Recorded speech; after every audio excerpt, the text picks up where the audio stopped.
de uma das 5 maiores economias de África há 10 anos de guerra. Será que este é o fim do sofrimento do povo?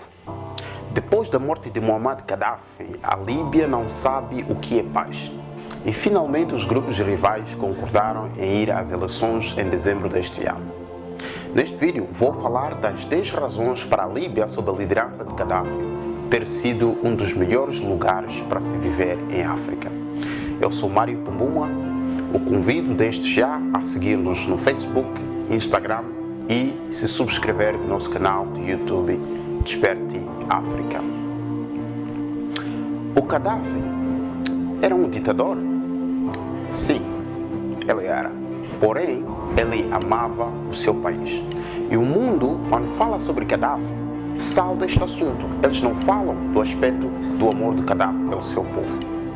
A Líbia, sob a liderança de Gaddafi, não era inteiramente infernal, como assim eles diziam antes da morte do Gaddafi. Os cidadãos da Líbia não tinham direito de votar, sim, mas Gaddafi certificou-se de que eles tivessem um elevado nível de vida para compensar as liberdades restritas. Será isto suficiente? Este é um ponto discutível, mas o fato ainda mantém-se de que a Líbia era um dos melhores lugares para se viver sob a liderança de Gaddafi, desde que você ou se não tentasse usurpar o poder. A educação e o tratamento médico eram gratuitos sob a liderança de Gaddafi. Uma resposta a esta afirmação de Massaraf Ederaia, um cidadão líbio, afirmou que a qualidade de educação e da saúde era terrível, não era boa. Mas isso não faz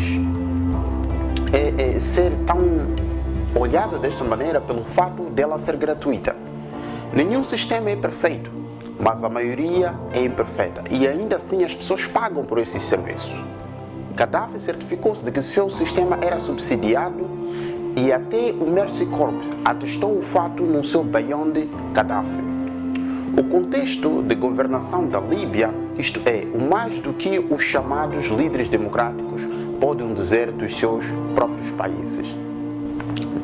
Os recém-casados recebiam $50.000 americanos do governo.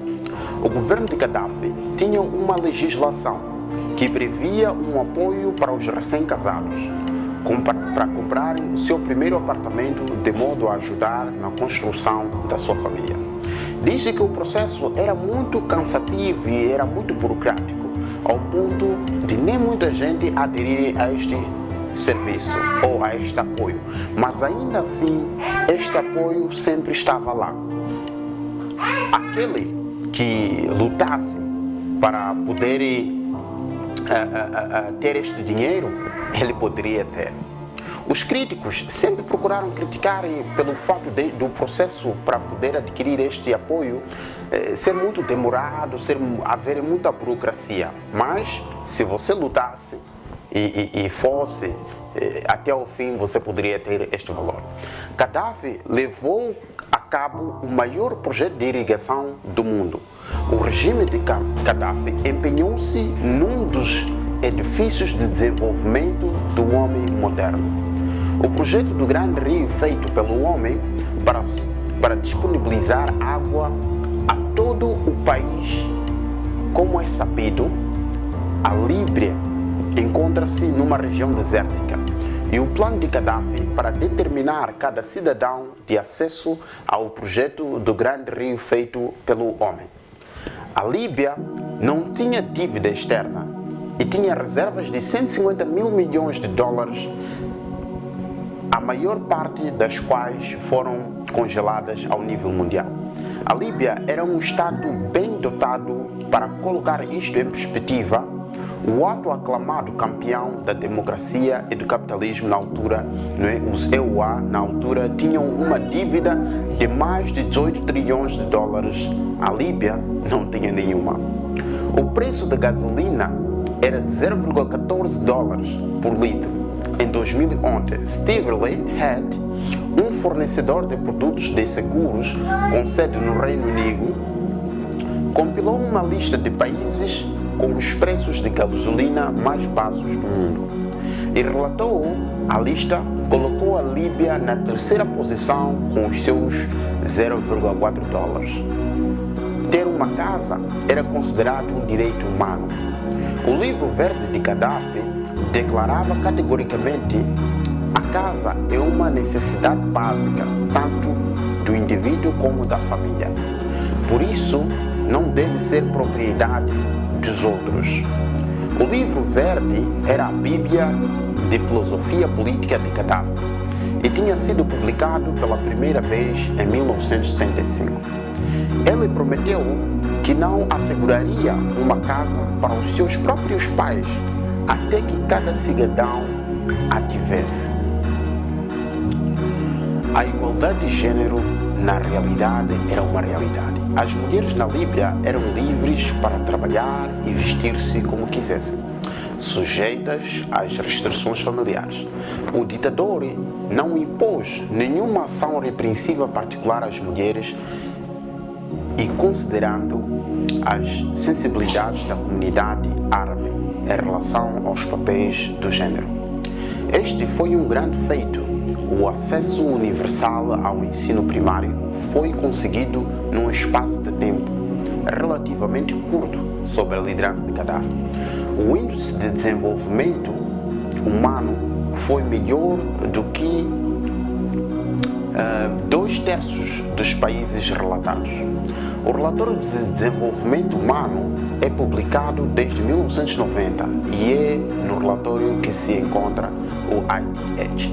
A última vez que o relatório foi publicado com Gaddafi no poder, a Líbia foi classificada em 53 dos 163 países contados comparáveis. O IDH dos Estados Árabes foi de 0,641, enquanto que a Líbia foi de 760. Em melhor situação do que a maioria dos Estados Árabes, o IDH. Ser colocado acima da média dos Estados Árabes significa que tudo era de cor-de-rosa? De forma alguma. Significa simplesmente que havia países piores que os denunciantes ocidentais não salvaram. Em 2009, a Líbia foi informada de estar no bom caminho para atingir os objetivos de desenvolvimento do milênio até 2015. As pessoas tinham comida suficiente na altura de Gaddafi? Isto não precisa de ser qualificado. A Organização para a Alimentação e Agricultura confirmou que a subnutrição era inferior a 5% com uma ingestão diária de calorias de 3.144. Este era um opressor cujos súbditos já estavam fartos. Com o projeto do Grande Rio feito pelo homem, Gaddafi estava a assegurar um futuro agrícola ainda mais brilhante para aumentar a sua nação. Privatização de todo o petróleo líbio para todos os cidadãos. A 21 de fevereiro de 2011, Gaddafi lançou um programa para privatizar todo o petróleo líbio e todos os cidadãos da Líbia. Este programa forneceria inicialmente 21 mil dólares a cada cidadão, de um total de 32 mil milhões de dólares. Em 2011, e conduziria efetivamente à dissolução dos Ministérios de Saúde, a Educação e outros para eliminar a corrupção, o roubo de petróleo por opressão dos estrangeiros e para descentralizar o poder. Que povo não gostaria que os seus líderes fizessem tudo isto por eles? Por isso, preste bem atenção, porque os mesmos que aliciam os nossos líderes a serem corruptos são os mesmos que virão a nós e dirão que eles não são bons líderes. Eles colocam-nos uns contra os outros.